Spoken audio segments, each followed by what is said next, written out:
podcasting's choice.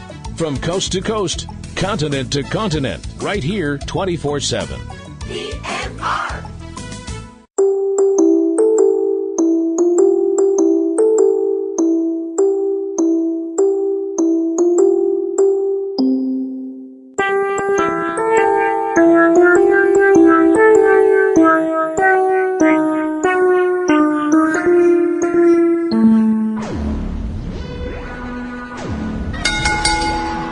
Now entering the PNRNetworks arena, coming down the aisle from Revere, Massachusetts, weighing in at absolutely none of your business. It's the Mistress of Mayhem, the Queen of Quips. It's time for Ring Around the Rosie with your hostess, Kim Brown.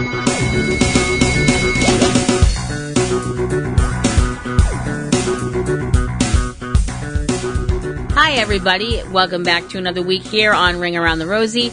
I'm Kim Brown, a.k.a. Platinum Rose Lady, a.k.a. your hostess of this show, coming to you on Thursday, the 14th of March, 2019. Hope everybody's been having a good week out there. My week's been pretty okay. Obviously, the big thing coming up this weekend, is obviously St. Patrick's Day. If you're Irish, that's a very important holiday. Of course, as they say, everybody is Irish on St. Patrick's Day. Everybody except people who are really Irish, who get really kind of annoyed with that statement. But anyway, so, since I live in an area that has a lot of Irish people in it, of which I am part Irish and part Canadian. So I'm Irish Canadian and I have no tolerance for alcohol. So I am a complete disgrace to both stereotypes. It's very, very sad. This thing is, since I am Irish and Canadian, I have the Irish part of me, the warrior part of me. But the problem is I'm also Canadian. So I might kick your butt, but I'll be very polite about it. And I will apologize for it afterwards. It's a Canadian thing. But if you are going to go out and celebrate on St. Patrick's Day, make sure you do it responsibly. I know there's going to be a lot of green beer flowing. Blah. Seriously, I get it. Green is, associated with Ireland and the Emerald Isle and all that. But seriously, green beer? What the actual heck? I mean, I can't even imagine what that must look like when you have to, use the facilities. I mean, especially if you're super drunk and you wind up pissing green. I don't know how it works. It's just, but anyway, this is my team mom moment. So just if you're out celebrating, if you're old enough to drink, make sure you take it easy. If you're going to be that hammered, make sure you have somebody designated as the sober person to drive everybody home, because I want everybody to be here for next week's show, and we don't want to hear about anybody wrapped around any trees or anything. So, this week we're going to talk about what happened on March 10th, which was the WWE Fastlane pay-per-view, which came from Cleveland, Ohio at the Quicken Loans Arena, because doesn't that just instill you with pride? I realize this is going to be a little bit on the ranty side, and some people may just be kind of like, you're taking this way too seriously. But I'm sorry, I remember when places had names that actually meant something and weren't just the names of the corporations that own the buildings now. The Boston Garden, the Omni, Soldiers Field, all these places, and now you've got the Dunkin' Donuts Center, or Quicken Loans Arena, or, how long is it going to be before Trojan, buys a building and they can call it the Trojan Coliseum or some weird thing like that. Can you tell this is going to be kind of a random show? Well, no, wait. Every show I do is a kind of random show. So, moving forward. Beginning the show, we had obviously the pre-show, which, involved the fact that the, United States Championship, which had, been in the possession of R-Truth, was lost by R-Truth on SmackDown Live, previously to Samoa Joe. And I think, am I wrong in thinking this is the first belt Samoa Joe has gotten since he's come to the WWE? I think it is.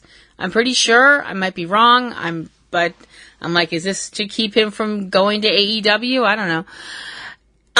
So there was a fatal 4-way match with Samoa Joe, U.S. champion, going against R-Truth, the former champion, and Andrade and Rey Mysterio. And so that was like the big thing that they had at the beginning of the show, was the whole thing with Carmella trying to get a petition going so that R-Truth could have a rematch and all this stuff like that. The pre-show, we also had Kofi Kingston and Xavier Woods and Big E walking in the back of the building, and they were really annoyed with it. I don't blame them for the fact that Kofi seems to be getting screwed over constantly by Vince.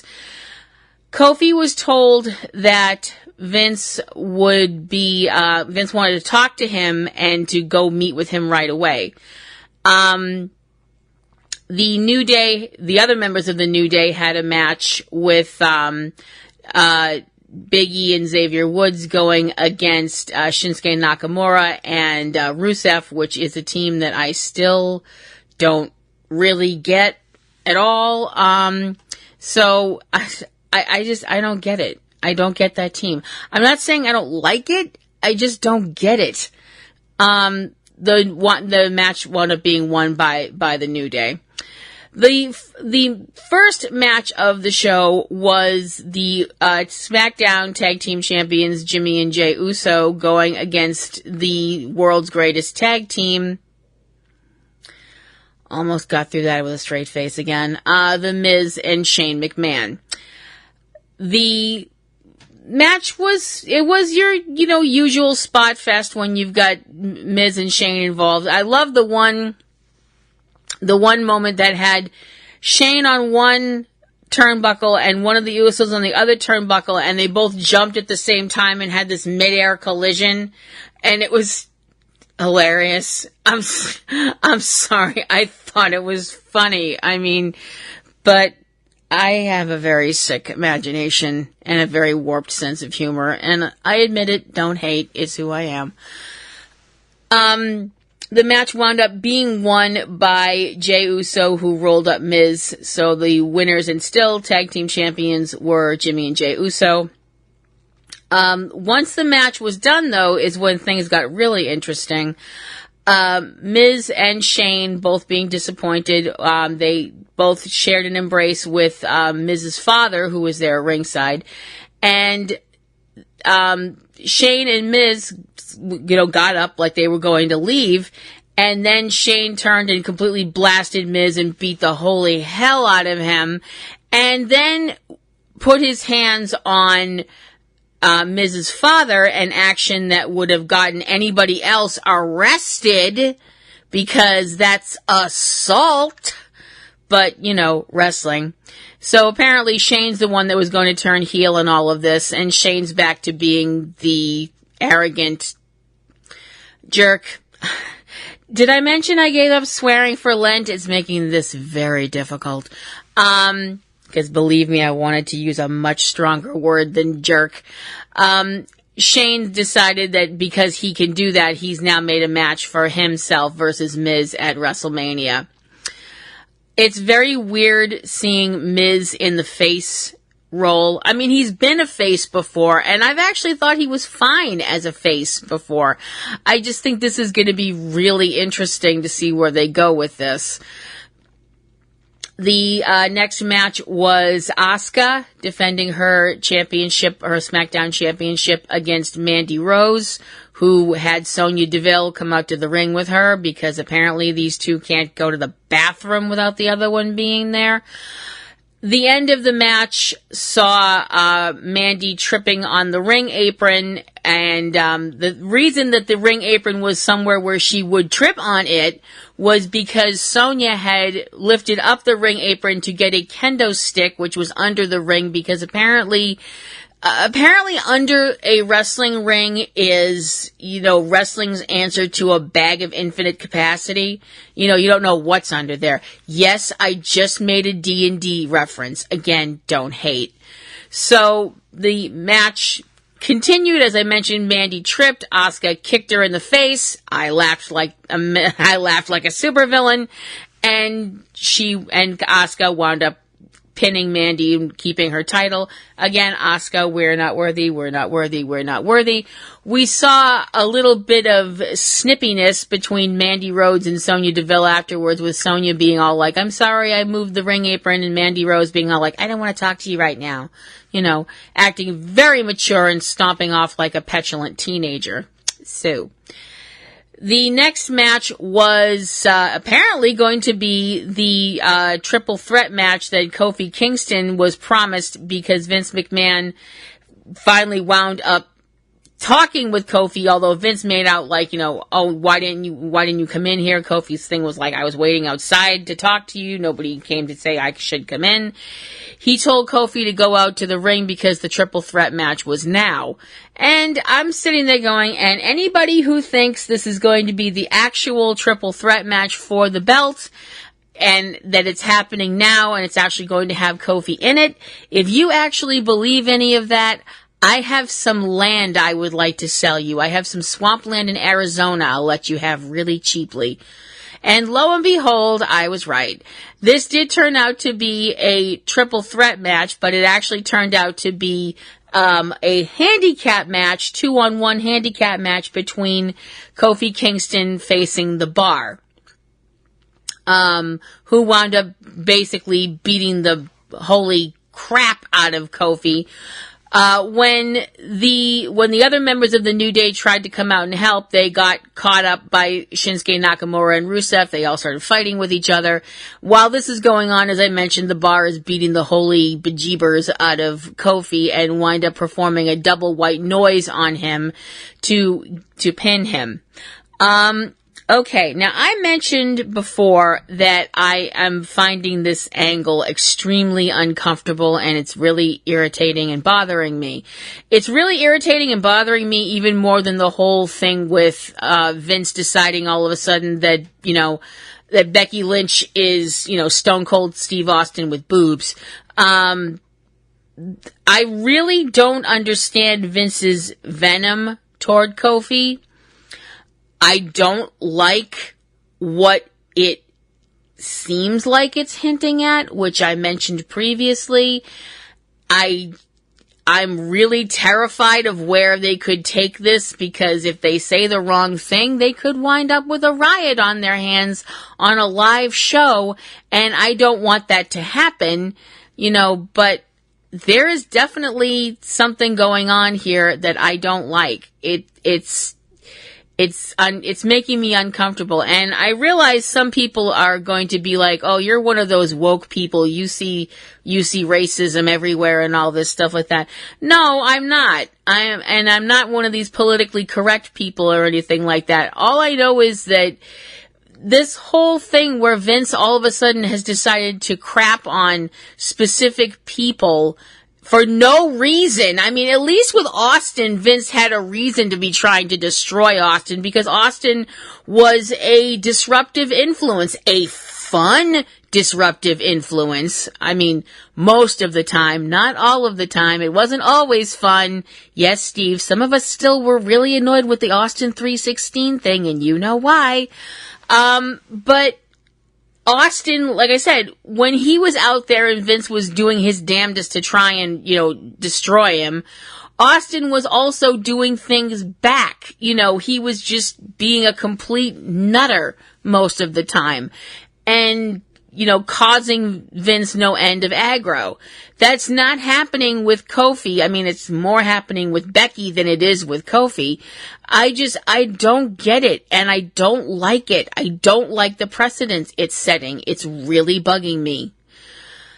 The Raw Tag Team Championship was up next in a triple threat match with the champions, The Revival, Scott Dawson and Dash Wilder, defending their belts against the team of Bobby Roode and Chad Gable.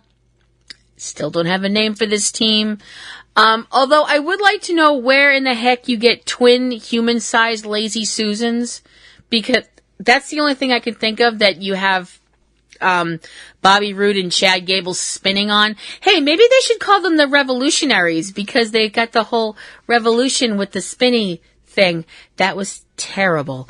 That was really bad. I'm so sorry I subjected all of you to that. It was bad.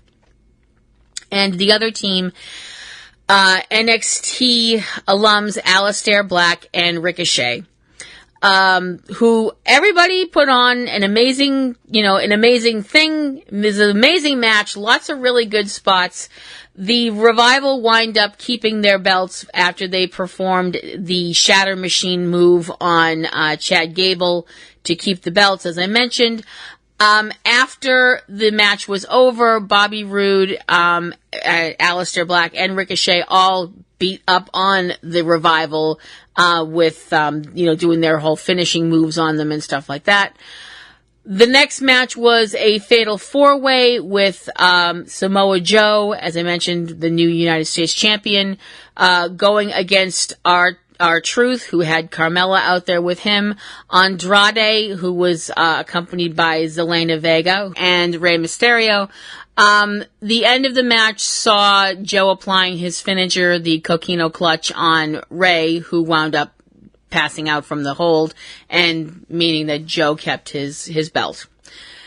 The following match was for the Raw Women's Tag Team Champions, the Boss and Hug Connection, Bayley and Sasha Banks. I guess we're stuck with that name. I don't know what else we're going to call them. Going against Nia Jax and Tamina. The match was won by the Boss and Hug Connection, although you wouldn't know it, by what happened next. Bayley wound up pinning Nia Jax after a Hurricane Rana to keep the belts. After it was over, Nia and Tamina beat Bayley up and Sasha as well, and then decided that they were going to bother Beth Phoenix, who the whole thing was that this big match, big fracas outside the ring. Desks got cleared. People ran for their lives. And Beth Phoenix, who was out doing commentary for the match, was, saying how it was unprofessional and what Nia and Tamina were doing. And then, Tamina, you can see the light going off in her eyes, decides, I'm going to attack Beth Phoenix because reasons, because you're stupid. I don't know what. And they decide to show how big and tough and strong they are by beating up on a retired mother of two. Gosh, wow, you're just so threatening, the pair of you. Natalya came out to try and offer an assist and unfortunately wound up getting nailed by Nia and Tamina. And then a bunch of referees finally came out and tried to restore something that resembled order. You know what would really help with referees? Tasers. They need to start giving the referees tasers or stun guns or mace, pepper spray. I'm sick of this. I'm sick of this crap. Give the referees some teeth. Either that or get some referees out there that can actually physically deal with people when they're, being out of line. Although I know some people would whine, they can't put their hands on Nia and Tamina because they're women, blah, blah, blah. To which my response is, when you're in the ring, you're fair game. And somebody needs to slap those two around anyway. So, the next match was the match for the WWE Championship with the returning Kevin Owens going against the obnoxious Daniel Bryan, going against a third person because it did turn out to be a triple threat match, and the third participant instead was Mustafa Ali, which I have to be honest made me extremely happy. Mustafa was supposed to be in the previous month's pay-per-view, but couldn't be there due to injury. This was good. I mean, it was really, you knew everybody involved was going to put on a hella show, and they really did. Unfortunately, the end of it was not what I wanted. I wanted Mustafa Ali to win. Or Kevin Owens. Personally, right about now, I think I would cheer for a hamster if a hamster went in there and pinned Daniel Bryan. I would sit there and go, yay, hamster. Hamster mania is running wild. I really honest to blog, don't care who pins who pins Daniel Bryan or what pins Daniel Bryan. As long as somebody pins Daniel Bryan, takes that belt off of him and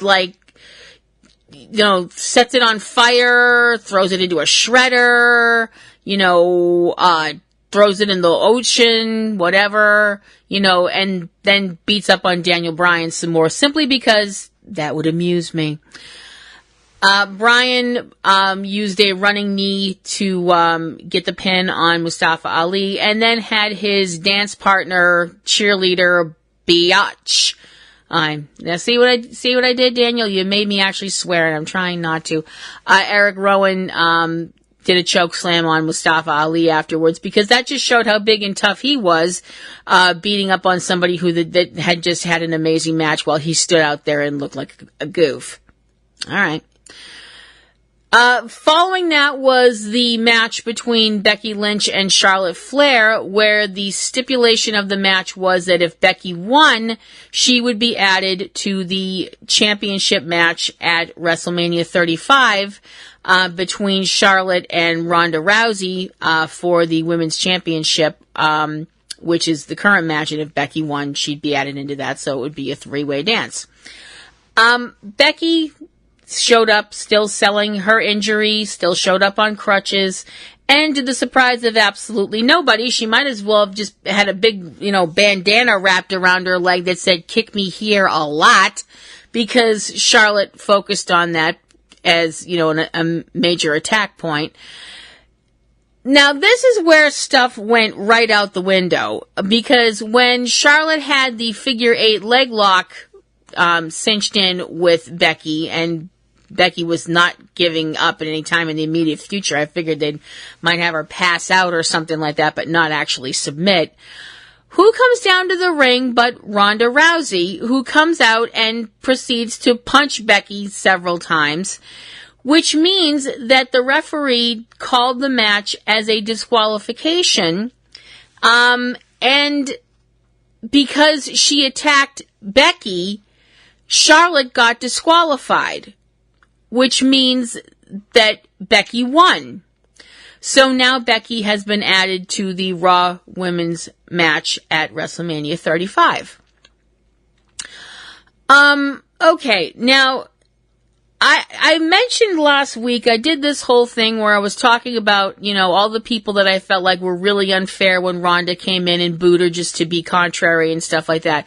But Ronda, you've made it darn near next to impossible to defend you, honey. When you go out there and, start talking about wrestling and how it's all fake and we're all stupid and this, that, and the other thing.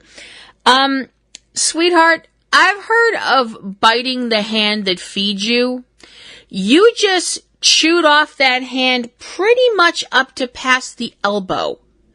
How flippin' dare you come into this arena, and I mean the general arena of pro wrestling, and put up this kind of nonsense? This is how you want to be as a heel?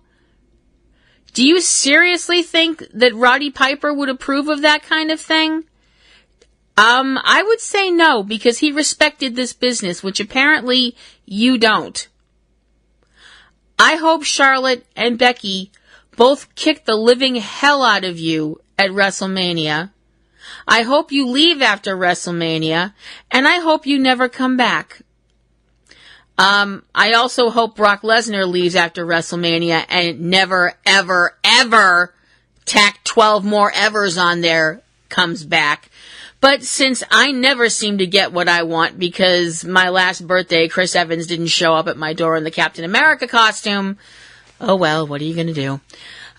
We are treated, Dr. Evil quotes, to a performance by Elias, which winds up being interrupted by Lacey Evans, who walked down to the ring, looked like a total tight-ass witch with a B, and then left. And then Randy Orton, out of nowhere, attacked Elias with an RKO. I would like to say right now, because of that action, I would have, at that moment in time, I would have kissed Randy Orton full on the mouth with tongue. And it was actually, for a change, it was an RKO out of nowhere, since Randy wasn't even supposed to be there. But we had another out of nowhere moment when all of a sudden AJ Styles teleported in from someplace and hit his phenomenal forearm on Randy, this is turning into an extremely ugly feud. I mean, ugly in a good way. It's exciting, and both these guys can go when they want to, so it was a lot of fun. The last match of the evening, and it was appropriate that it was the last match of the evening simply because it was just awesome to see them back.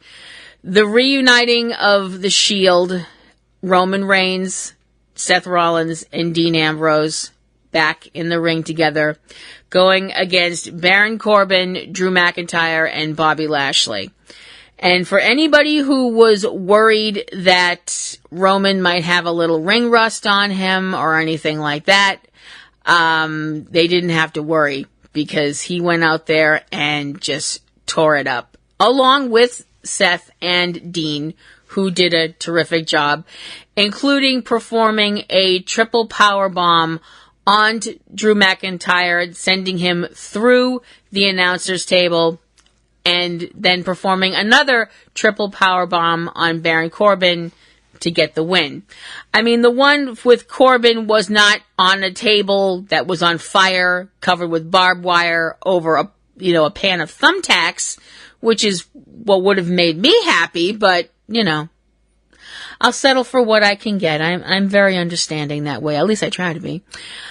All in all, it wasn't a bad show, and the end of it really made it for me. It really made it for me, seeing the Shield back in the ring again, and seeing them at the end, brothers reunited, doing the whole fist bump thing. And I gotta be honest, the way that they're talking about, Dean Ambrose leaving and bringing up that he's going to be leaving and all this stuff like that, there's all those rumors going around now that, oh, nope, he's not leaving. So either the WWE's being honest with the fans about the fact that he is leaving and we all know he's leaving, or they're messing with us again. Either way, it was a good show. There were more high points than low points. But it wasn't perfect. Like I said, it was good. But I don't know where they're going with this stuff with Kofi. I just know that I don't like it. But I would give the show a B, a very solid B. I'd love to know your opinions of Fastlane and what you think now that we've got all the pay-per-views before it out of the way. We're heading up to WrestleMania 35, which is just bonkers. And I'd love to know your opinions of that. It's coming up, and I'd like to know what you think. And your opinions about anything to do with wrestling, if you want to send them my way, platinumroselle@yahoo.com. Be sure you like, share, subscribe my show, tell people about it if you'd like. If you want to follow me on Twitter, I am platinumroselle@twitter.com. And if you'd like, and it'd be really awesome if you did, you could listen to the other shows that are part of our little family. I have another solo show. It is called Platinum Rose's Garden. It's my Supernatural podcast where I take a look at this past week's episode of Supernatural and give my feelings on it. And I have a Patreon show called Kaiju Corner. If you pay our $5 Patreon fee, besides getting all the other cool things that are part of that, you also get my show Kaiju Corner, which is my show about giant monsters and giant monster movies, which is something that's very near and dear to my heart. My husband TC and I have other shows that we do as well, and he has some solo shows too. Together we host Subject Cinema, which we've been hosting for more than 10 years. Holy cow. It's our movie podcast where we have a lot of fun talking about movies and all kinds of crazy things like that. We have Front Row 5 and 10, which is our countdown show or count up show, whichever way we're doing it that week. It varies. And TC has some solo shows as well that I'd love to tell you guys about, including Catastrophe Vortex, which is his disaster movie show. He is a big fan of disaster movies, and I hope you will check it out as well. And he has two smaller shows, 3 Minute Weekend and Tuesday Digidex. While they might be small, they are still important. They're both shows that you can use to find out what's coming out in theaters, what's coming out on demand, what's coming out to Redbox, so you know where to spend your money for movies. And there are other members of our little family too, including the Eric and Valerie, the Lion family, over on Cavebabble.com. They're really awesome, fun people, and I hope you'll go listen to them. And our buddy Anthony Lamberti over at Aunt B's Nerd Grotto right now. He's got some issues that he's taking care of, but you can check out his older shows on YouTube. He's a really great person, knows a lot about comics and figures, and is just a fun guy, and I love to listen to him, and I hope you will too. And all of our shows are out there for you, and I hope you'll give them a listen, give them a like, and tell other people about all our shows, and have more people listen to us. That would be really awesome. So this is Kim Brown signing off for another week here on Ring Around the Rosie. I hope you enjoyed the show, and I'll see you next week.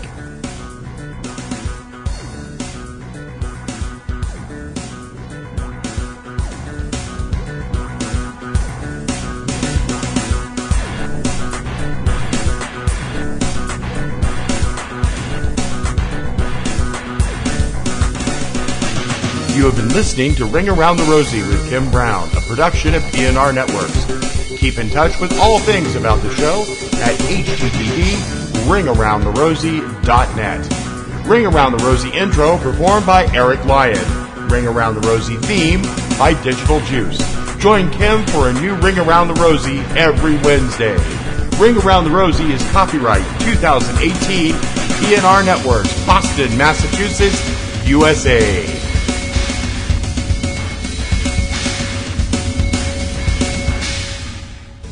Podcasting's choice. From coast to coast, continent to continent, right here 24/7. PNR.